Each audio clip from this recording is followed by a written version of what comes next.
Ciao friends, and welcome to a new video from SQL BI. In this video, I want to show you how you can use visual calculation to perform conditional formattings in your matrices and in your visuals in general.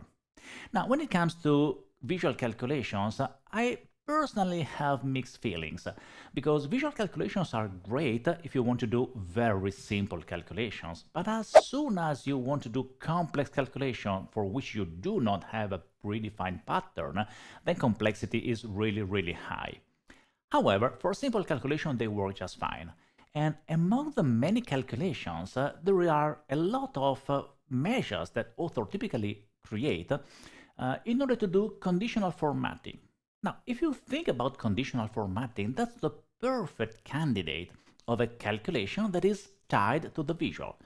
And starting from the February 2025 version of Power BI, we now have the option of using Visual Calc to do conditional formatting. Spoiler alert, it works just great. The only thing is that you need to know some details about how to force the data type of the visual calc that you create. That's just a temporary limitation, something that Microsoft will address quite soon. But as of now, you need to know exactly how to do that. So, no further speaking, I don't want to spend time in the introduction. So let's write some DAX code together. What I want to create is this visual. I basically want to color the sales amount based on the value. If the value is larger than the average of the values, I want to color it in green, otherwise it's red. And this is the result that I want to obtain. Besides, I want to also create a calculation that works not only for the category. If I get rid of the category and I add the brand, I still want the coloring to work correctly. And that for the brand, for the color, for whatever attribute I place in my matrix. So this kind of visual formatting is very often required by users, and you can solve it using regular DAX code. So the first thing that we are going to do is write a DAX measure that solves the problem. As you are going to see, the code is not optimal. There are some serious drawbacks both in writing the code and make it generic. Then we will solve the problem using a visual calculation. The code is much easier to author, it works beautifully. The only thing, we will need to force the data type. But one step at a time. Let's start solving the problem with regular DAX. I already have the matrix. This has no conditional formatting, and I want to create a measure that returns red or green depending on the average sales amount by category. So that's not complicated to do. Let's create a measure. Let's call it color. A bit larger. Okay. First of all, I need to compute the average sales amount by category. So let's call it average value. And use an average X over what? Over all selected. Let's format the code nicely. Average X over all selected product category. And then I compute the sales amount. That computes the average sales amount. Now, before we move further, let's check if the number returned is correct. So we return average value. We format it as a decimal, we place it in the matrix, and you see it doesn't work. It doesn't work because it always returns the same value as the sales amount, and that's kind of weird because average value is iterating over all selected product category. And this is the first drawback of this kind of code. How do you fix that? If you are curious, just pause the video, think about that, think about where the problem might be, and then we'll go further with the solution. The problem here is that the product category in my model is sorted by product category code. Therefore, the filter context includes not only product category that will be overridden by the context transition, but also the category code. So in order to compute correctly the average value, I need to use calculate, And just to be on the safe side, we get rid of all the filters from product except the category. So out of product, we remove all the filters except the category. That includes the category code, that is the column I'm interested in, and also any other column that might be there. And if I now hit enter, I get 913, which is the correct average of the sales amount.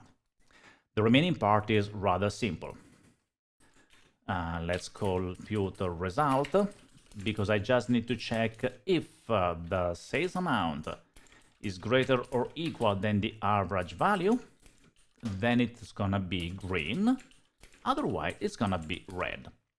Please note that I'm returning the string, the color, as a name, then I will use it in conditional formatting to color my measure. Let's return the result.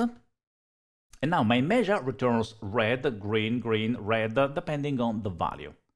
The last step is that I need to use conditional formatting. So I go to sales amount, I set the font color with conditional formatting. I want to use the value of color.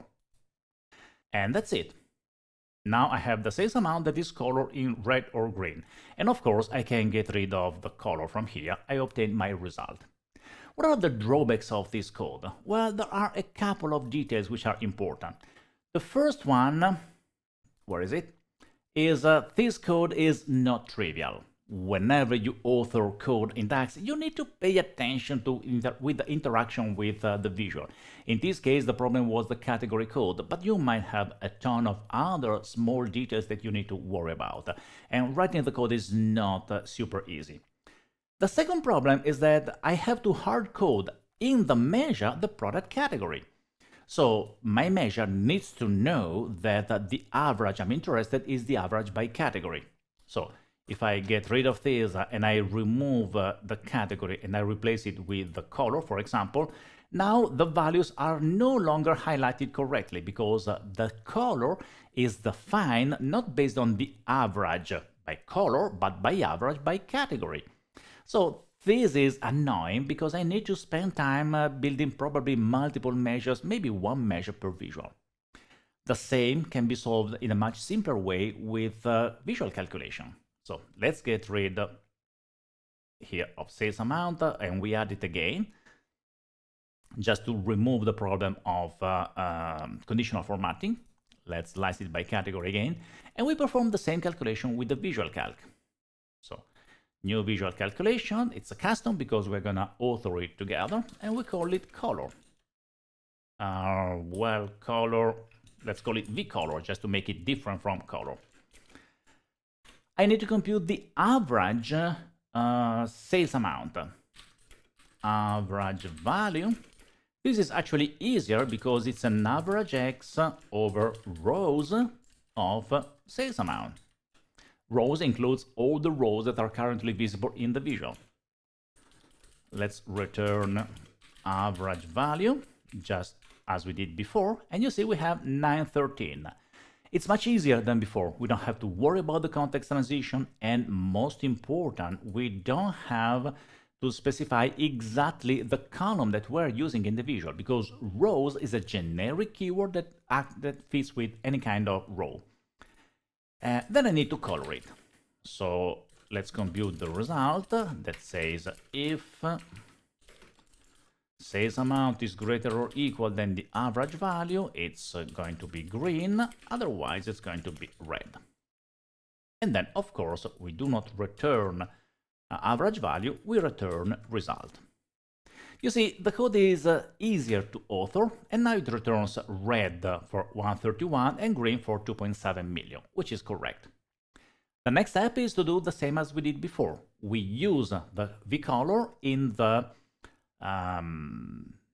conditional formatting. So we need to go back, we go to sales amount, conditional formatting, and if I choose font color, I decide that I want to the field value, and I choose vcolor, you see that the OK button does not activate. The reason is a bug or an incomplete implementation because right now visual calculation do not infer the data type correctly. In order to use it as a field value, the measure needs to be a string, or the visual calculation needs to be a string. We know it's a string because of the way we created it. You see, it's red-green, which is a string. The thing is, the engine doesn't know, but we can force it.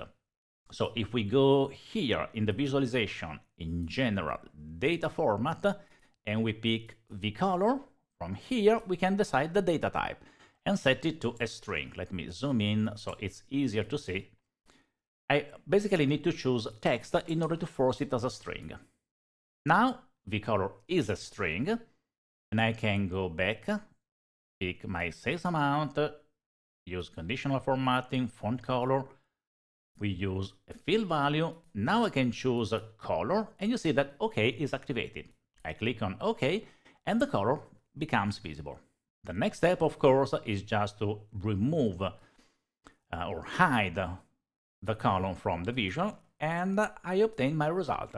It works, it's nice. If I copy and paste the visual in another page, it keeps all the logic, and it works with any column that I use. Instead of using the category, I can use the brand, and the coloring still works. If I get rid of the brand and I use the color, again, it is going to still work because the code of the visual calculation does not include anywhere the specification about the column that I use to slice and dice. As you have seen, visual calculation and conditional formatting, they really work well together. Because if you think about conditional formatting, that's the kind of calculation that is strictly tied to a visual.